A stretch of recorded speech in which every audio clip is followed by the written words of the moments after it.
Hi, I'm Selena, a teacher with 20 years experience and a test prep expert with Study.com.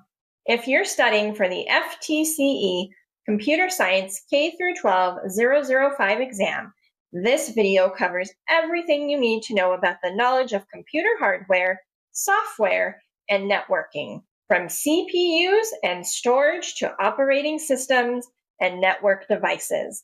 Let's get you ready to pass with confidence.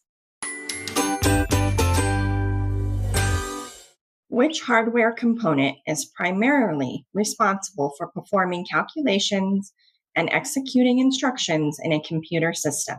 A. Central processing unit. B. Hard disk drive. C. Power supply unit. Or D. Graphics processing unit. B. Hard disk drive stores data but doesn't process or calculate anything. C. Power supply unit delivers power but isn't involved in running programs or calculations. D. Graphics processing unit handles visuals and graphics-related tasks, not general processing. The correct answer is A. The CPU is often referred to as the brain of the computer. It is the primary component responsible for processing instructions, performing calculations, and managing the flow of information through a computer system. It executes the operations needed to run programs and tasks on a computer. What is a primary advantage of solid-state drives over hard disk drives in terms of data storage technology? A. Faster data access and retrieval speeds. B. Larger storage capacity per dollar. C. Longer lifespan when frequently writing large files. Or D. Better performance at high temperatures and humidity. B. HDDs usually offer more storage per dollar. C. SSDs can wear out faster with frequent large writes compared to HDDs. D. SSDs are durable, but extreme temperature and humidity affect all electronics, not just HDDs. The correct answer is A.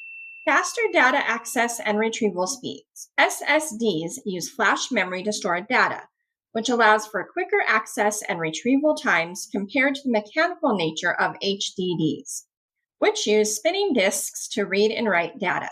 The lack of moving parts in SSDs results in lower latency and higher transfer rates, making them faster for booting systems, launching applications, and opening files.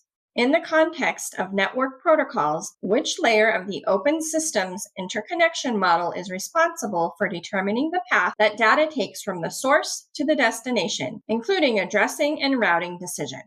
A. Transport layer. B. Data link layer. C. Network layer. D. Presentation layer. A. Transport layer manages end-to-end communication, not routing or addressing. B. Data link layer handles local network communication and MAC addressing, not routing across networks. D. Presentation layer deals with data formatting and encryption, not network paths. The correct answer is C. The network layer is the third layer of the OSI model and is responsible for the logical addressing of hosts and the routing of data packets through different networks. This layer determines how data is transferred between network devices, including deciding which physical path the data will take. Which network device is specifically designed to forward data packets between computer networks, creating an internetwork, and commonly uses IP addresses for routing decisions? A. Server, B. Router, C. Switch, or D. Access point. A. Server provides services or resources to other devices. C. Switch operates within a local network using MAC addresses, not IP routing between networks. D. Access point connects wireless devices to a network but doesn't handle routing across networks. The correct answer is B. A router is a network device that routes data packets between different networks.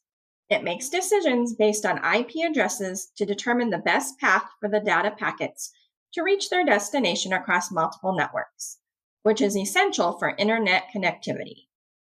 Thank you for joining me on some practice questions on the FTCE Computer Science K-12 005 exam.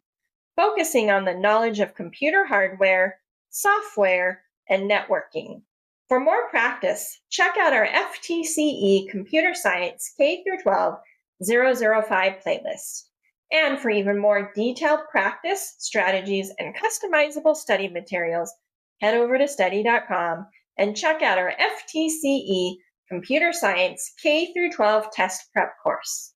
Those who use study.com boast a 92% pass rate. Our courses include full-length exams, hundreds of authentic practice questions, and short, targeted video lessons specifically developed based on the latest test updates. With our resources, you'll know exactly what to expect on test day. Like this video and subscribe to this channel to get all the latest FTCE test updates. And please leave your questions and success stories in the comments. We would love to hear from you. Thanks for watching and happy studying.